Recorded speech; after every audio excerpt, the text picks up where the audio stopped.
berjudul Kingdom yang dirilis pada tahun 2019. Film ini diadaptasi dari manga karangan Yasuhisa dengan latar cerita kerajaan Tiongkok kuno pada era dinasti Qin. Walaupun film ini mengangkat tema Cina kuno, tapi film ini adalah film Jepang. So, tanpa perlu basa-basi lagi, langsung aja yuk cus ke alur ceritanya. Film ini dikisahkan pada tahun 255 sebelum Masehi di sebuah wilayah bagian barat Cina, tepatnya wilayah bernama Qin. Di sana kita diperlihatkan seorang bocah bernama Xin yang akan dijual sebagai budak. Di tengah perjalanan, Xin melihat pasukan prajurit yang dipimpin oleh seorang jenderal langit agung yang karismatik. Jenderal itu bernama Wang Qi.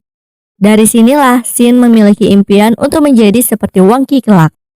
Setelah sampai di tempat majikan yang sudah membelinya, Xin bertemu dengan seorang anak bernama Pyo yang memiliki nasib sama dengannya. Bahkan Pyo juga memiliki impian yang sama untuk menjadi jenderal langit agung.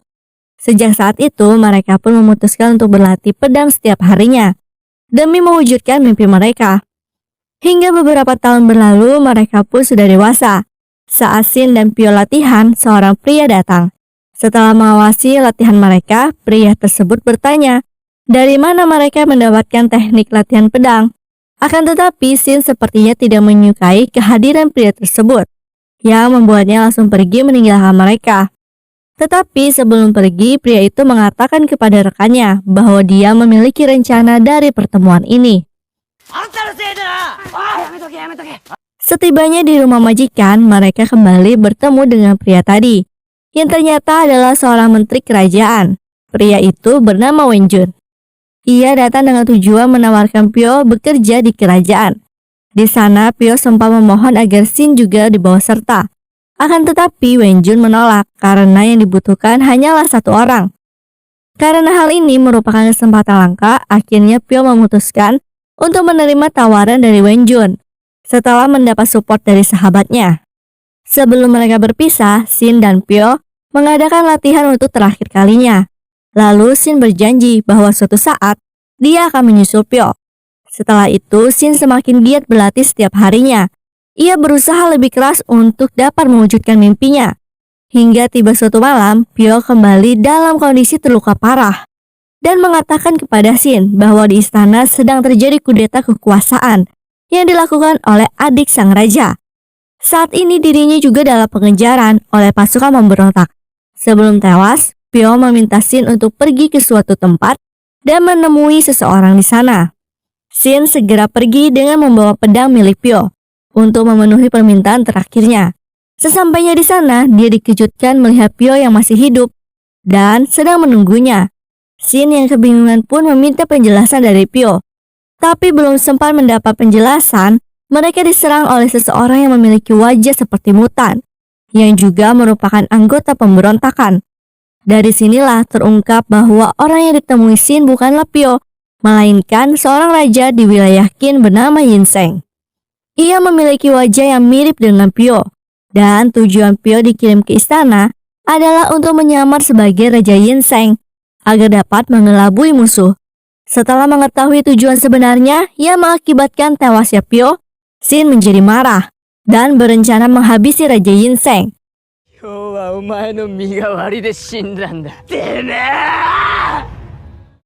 Akan tetapi, dia ingin membalaskan dendamnya terlebih dahulu pada manusia mutan ini, karena dia adalah orang yang sudah membunuh Pyo. Meski sempat kalah, akhirnya Xin berhasil memenangkan pertarungan. Seusai pertarungan, Xin melihat desanya dibakar habis oleh prajurit pemberontak.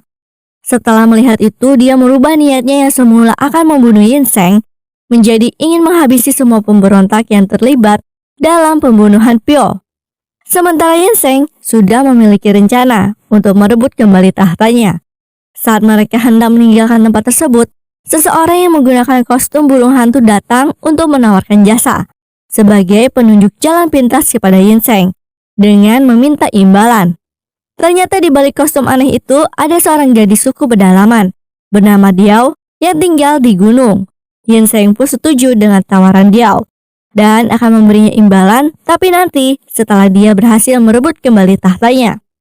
Di tengah perjalanan, Yinseng mengatakan Di tempat tujuan nanti, dia akan menemui Wenjun, yaitu menteri yang sebelumnya merekrut Pyo untuk menyamar menjadi Yinseng. Namun hal itu malah membuat Shin marah. Setelah tahu bahwa Wenjun sengaja mengorbankan nyawa Pyo kepada pemberontak.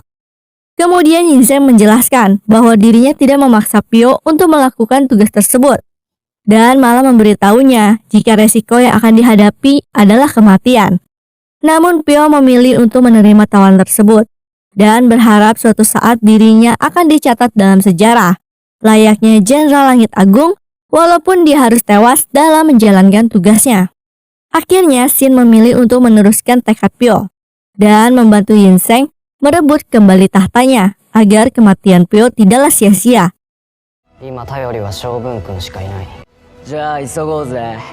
Di sisi lain, akhirnya kita diperkenalkan dengan adik Yinseng bernama Cheng Jiao.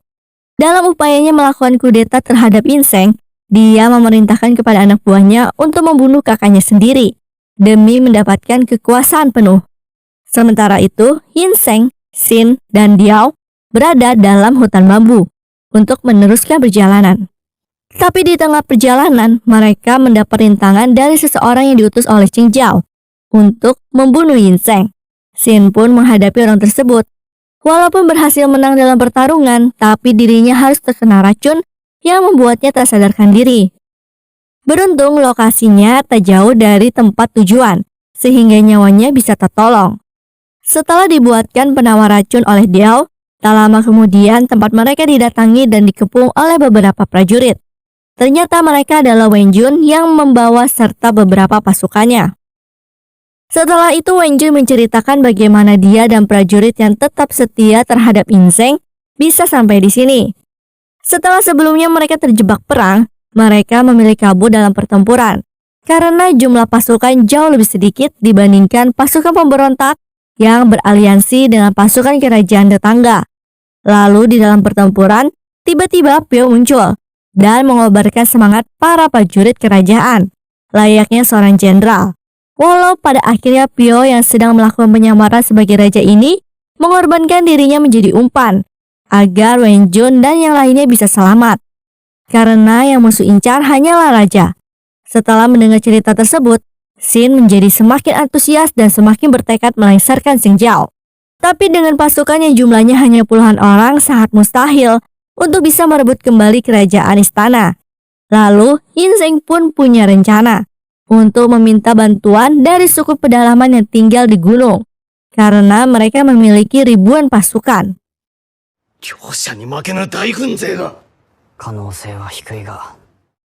Namun hal itu tidak berjalan mulus, karena mereka harus disandra terlebih dahulu sebelum akhirnya dibawa ke suatu tempat. Setelah itu mereka dipertemukan dengan kepala suku mereka yang bernama Duan He. Yinseng lalu mengatakan tujuannya kepada Duan He dengan memohon bantuan. Tapi Duan He menolak karena 400 tahun yang lalu, nenek moyang mereka memiliki masa lalu yang kelam saat beraliansi dengan kerajaan Qin, yang pada saat itu dipimpin oleh raja sebelumnya. Saat Raja Qin tewas, para pasukannya membantai suku pedalaman dan memusnahkan harapan suku pedalaman untuk memulai kehidupan di dunia luar. Walaupun Yinseng sudah memohon maaf atas nama kerajaan Qin sebelumnya, dan mencoba meyakinkannya agar melupakan masa lalu serta membuka lembaran baru, tapi Duan He tetap menolaknya dan malah hendak memenggal kepala Shin di depan mata Yinseng agar dia bisa memahami bagaimana rasa sakit yang dulu diterima oleh nenek moyang mereka. Tetapi Shin kemudian melawan para algojo yang akan memenggal kepalanya, dan ia pun angkat bicara. Shin mengatakan jika memang kalian sangat peduli dengan nenek moyang, seharusnya kalian mewujudkan impian mereka. Hal itu akhirnya membuat Duan He membuka topengnya. Ternyata dia adalah seorang wanita yang cantiknya wow. Ia pun lalu menyetujui permintaan Yinseng, lalu menyuruh pasukannya agar bersiap untuk perang. Mereka pun menyusun strategi yang nantinya Shin, Yinseng, dan para pasukan Wenjun akan menyamar sebagai pasukan suku pedalaman agar mereka mendapat akses masuk ke dalam gerbang istana. Setelah sampai di depan istana, seorang anak buah menyampaikan pesan dengan berpura-pura ingin beraliansi dengan kerajaan Qin. Cheng Jiao pun mempersilahkannya masuk. Tapi dia hanya boleh membawa 50 pasukan ke dalam istana. Sedangkan sisanya menunggu di luar gerbang istana. Setelah berada di dalam, mereka pun langsung melakukan penyerangan terhadap prajurit istana. Setelah itu mereka pun membagi kelompok menjadi 2 bagian. Shin dan 9 orang lainnya termasuk Diao masuk ke dalam ruangan raja melalui jalan rahasia. Sedangkan Duan He, Yin Zheng, dan Wen Jun beserta sisanya mengalihkan pasukan istana yang berada di halaman istana melalui pertempuran. Mereka pun sempat mendapat gempuran dari pasukan istana sebelum akhirnya dapat menyerang balik pasukan istana dan terus bergerak maju. Begitu pula dengan Shin dan kelompoknya yang harus mengalahkan pasukan dan algojo istana yang memiliki fisik seperti monster. Setelah mengalahkan mereka, Shin dan kelompoknya masuk ke dalam. Namun mereka harus kembali berhadapan dengan pembunuh bayaran bernama Zhou Zi yang akan menjadi lawan terberat mereka. Zhou Zi sendiri dulunya merupakan seorang jenderal kerajaan yang dipecat karena melakukan pembunuhan massal berlebihan. Setelah itu, Shin menghadapi Zhou Qi. Dengan perbedaan kekuatan dan jam terbang yang jauh, membuat Shin tak berdaya melawannya. Namun saat Shin mengingat impian Pyo yang harus diwujudkan, membuat dirinya bangkit kembali dan berhasil mengalahkan Zhou Qi. Setelah itu, Shin menyuruh Cheng Jiao keluar untuk menemui Yin Zheng yang sedang terlibat pertempuran di luar. Saat Cheng Jiao keluar, terungkaplah fakta mengenai silsilah keluarga mereka. Sebenarnya mereka terlahir dari ibu yang berbeda. Ibu Cheng Jiao merupakan keturunan bangsawan, sedangkan ibu Yin Zheng hanyalah seorang penari. Itulah sebabnya Cheng Jiao tidak bisa menerima Yin Zheng sebagai pewaris tahta kerajaan.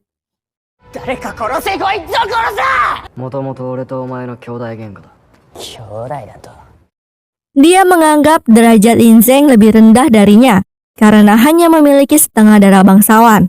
Yin Zheng lalu memberi pelajaran kepada adiknya karena sudah menyebabkan terjadinya perang saudara di kerajaan Qin. Kemudian Jenderal Langit Agung alias Wang Qi datang untuk mengakhiri perang saudara ini. Dia bertanya kepada Yin Zheng mengenai visi misinya menjadi seorang raja. Yin Zheng menjawab bahwa dia akan mengakhiri perang di negara Cina yang sudah terjadi selama 500 tahun dan bertekad akan menjadi raja pertama yang menyatukan wilayah Cina menjadi satu kesatuan yang utuh. Walaupun harus melalui peperangan besar-besaran dan pertumpahan darah yang dapat membuatnya tercatat kejam dalam sejarah. Ia bahkan siap mengorbankan apapun demi mencapai impiannya. Setelah itu, Wang Qi tersenyum mendengar jawaban Yin Zheng dan bersiap pergi. Tapi sebelum meninggalkan istana, Shin tiba-tiba mengatakan kepada Wang Qi bahwa suatu saat nanti dirinya akan menggantikannya sebagai Jenderal Langit Agung. Mendengar hal tersebut, Wang Qi menjadi antusias dan menanti Shin di medan perang yang sesungguhnya. Di akhir film kita diperlihatkan Wen Jun yang sedang berbicara dengan salah satu anak buahnya tentang bagaimana mereka semua dapat selamat dari perang saudara itu, yang tak lain berkat campur tangan Wang Qi, sang Jenderal Langit Agung. Kemudian terlihat juga Diao yang menagih imbalannya pada Yin Zheng yang entah itu apa. Lalu Shin yang berkata akan memulai prestasinya di dunia perang untuk mewujudkan impiannya menjadi Jenderal Langit Agung. Dan mereka pun lalu sepakat untuk berjuang bersama mempersatukan Cina.